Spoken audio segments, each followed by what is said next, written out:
সন্ধ্যের দিকে পড়ছিল প্রচণ্ড পরিমাণ বৃষ্টি। সন্ধে বলাটা ভুল হবে, দুপুর থেকে কিন্তু প্রচণ্ড বৃষ্টি হচ্ছিল। আর দুদিন ভরই এখানে প্রচুর বৃষ্টি হচ্ছে এই দুপুরের দিকটা করে। তো তখন আর নিজেকে আটকাতে পারলাম না, নিজের জন্য একটু দুধ চা বসিয়ে দিলাম।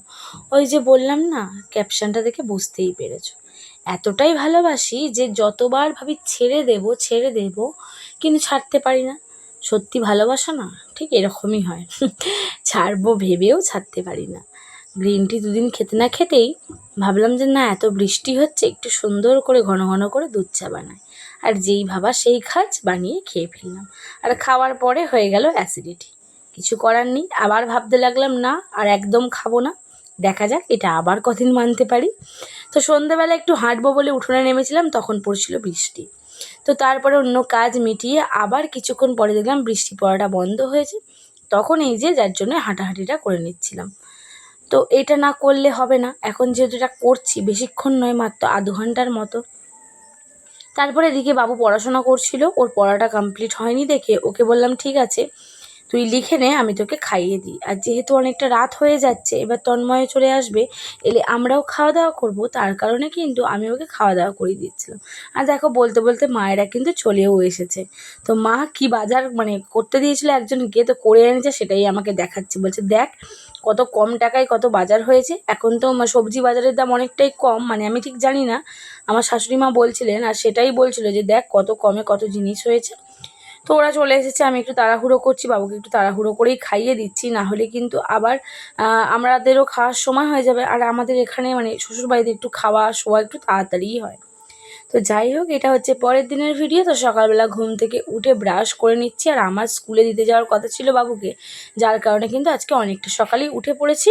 তো উঠে এই যে ফার্স্ট ব্রাশ করে নিচ্ছি, আর স্কুলে দিতে গেলে অনেকটাই তাড়াতাড়ি উঠতে হয়, যার কারণে কিন্তু সকাল করে উঠে পড়েছি। তো এদিকে টুকটাক যা কাজ ছিল সেগুলো করে মায়ের ঘরটাকে মুছে নিচ্ছি, কেন বাবুকে স্কুলে দিতে যাওয়ার আগে না স্নান পুজোটা সেরে রেখে যাব। পুজোটা সেরে রেখে গেলে মনে হয় বেশ হালকা লাগছে। তো যাই হোক, তারপরে পুজো টুজো দিয়ে স্নান করে চলে এলাম ছাদে জামা কাপড় মেলতে। তো সত্যি বলতে এই সকালবেলা এগুলো মেলে দিয়ে গেলে না এতটা কষ্ট হয় না, একটু বেলার দিক হলেই এতটা পরিমাণ ছাদে রোদ বেরিয়ে যায় যে ঠিক করে জামা কাপড় মেলতে পারা যায় না। তখন যেন মনে হয় যে কতক্ষণে ছাদ থেকে নামবো, রোদ আর নেওয়াই যায় না। তো এদিকে আমি আগের দিনে চিয়া সিডটা ভিজিয়ে রেখেছিলাম, তন্ময়কে লেবু আনতে বলেছিলাম, তো ও লেবু এনে দিয়েছিল, সেই লেবুটাই কিন্তু আমি একটুখানি মিশিয়ে, একটা গোটা লেবু মিশিয়ে আজকে কিন্তু চিয়া সিডটা খেয়ে নিয়েছি। তো ভীষণই বাজে খেতে লাগছে, লেবুর টেস্ট তো আরও এইভাবে জলে দিয়ে খেলে আরও খারাপ লাগে। তো যাই হোক, তারপর একটু বাবুকে স্কুলে পাঠিয়ে দিলাম। তন্ময় বললাম আমি দিয়ে আসছি, তোমাকে যেতে হবে না, যার কারণে আমি বললাম বসে না থেকে একটু ঘরদোরগুলো মুছে নেওয়া যাক, খুব নোংরা হয়েছে, সেই বাপের বাড়ি থেকে এসে পরিষ্কার করেছিলাম, তারপরে কিন্তু আর করা হয়নি, যার কারণে এই যে আবার একটুখানি ধুলো পড়ে গেছে, সব পরিষ্কার করে মুছে নিচ্ছি। না না, বললাম ভুল, বাবু এখনও যায়নি, যাবে, আসলে ভিডিওটা সকালে করেছি ঠিক খেয়াল নেই। তো ও যাবে, তন্ময় স্নান করতে গেছিলো, আমি ভাবলাম যতক্ষণে ওরা এসব করছে আমি ততক্ষণে বসে না থেকে এইসব কাজগুলো মিটিয়ে নিই। তারপরে বাবু কিন্তু চলে গেছে স্কুলে, আর ও চলে যাওয়ার পরে আমি যেহেতু সকাল করে উঠে পড়েছি আর এখন কোনো কাজ নেই, তাই ভাবলাম চলো আনাজটা কেটে রান্নাটা বসিয়ে দেওয়া যাক। অন্যদিন না হলে মা কিন্তু দোকান থেকে এসে আমাকে আনাজটা কেটে দেয়, তারপরেই কিন্তু আমি রান্না বসাই, কারণ আমি একা পেরে উঠি না, যেহেতু এদিকে আমার অনেক কাজ থাকে, তার কারণে। আর আজ যেহেতু সকাল করে উঠে পড়েছি, স্কুলে যেতে হলো না, আর তার আমার অনেকটা টাইম সেভ হয়ে গেল। তো তার কারণেই কিন্তু আমি আজকে সবজিটা কেটে নিচ্ছিলাম, সবজি কেটে ভাবলাম তাড়াতাড়ি রান্নাটাও বসিয়ে দেবো, কারণ ওকে আবার আনতেও যেতে হবে। তো কালকে হচ্ছে আমাদের এখানে শ্মশানকালী পূজা, তোমরা হয়তো শুনতে পাচ্ছ গান অনেকে, ব্যাকগ্রাউন্ডে গানটা শুনতে পাচ্ছ কি আমি ঠিক জানি না, কিন্তু এখানে খুব জোরে জোরেই গানটা বাজছে। তো যাই হোক, তারপরে অনেক দিন পর কিন্তু এইভাবে শিলনোড়ায় বাটনা বাটতে বসলাম। আসলে আমাদের ফ্রিজটা গেছে খারাপ হয়ে, অনেক বছরের ফ্রিজ, যার কারণে কিন্তু অনেক দিন থেকেই মোটামুটি খারাপ হয়ে এসেছে। তো চলছিল কোনো রকম, আর একদম পাল্লা সমেত খুলে চলে গেছে, বুঝতে পারছো কীরকম অবস্থা।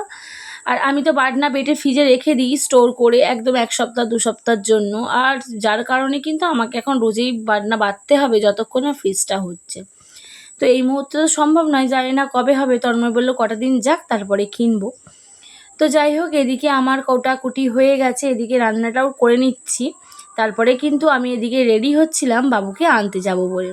কারণ তন্ময় বেরিয়ে গেছে ওর কাজে, ও বললো তুমি নিয়ে চলে এসো, যার কারণে কিন্তু আমি একদম রেডি হয়ে নিচ্ছি, গিয়ে এবার ওকে নিয়ে চলে আসবো। আর সত্যি রেডি হচ্ছি, ওকে এনে এবার যুদ্ধতে লাগবো, কারণ এসে গেলে যে যা মারাত্মক মানে বদমাইশি করে। তো এসে স্নান করিয়ে এদিকে পড়তে বসিয়ে দিয়েছি, না হলে কিন্তু মানে সারা বাড়ি ঘুরে বেড়াবে। আর তার উপরে কী করবে বলো তো, এত নয় টিভি দেখবে, আর এত পরিমাণ ঘামে তোমাদেরকে যদি না দেখায় তোমরা বিশ্বাসই করবে না, যার কারণে পড়তে বসিয়ে দিলাম। তো চলো টাটা।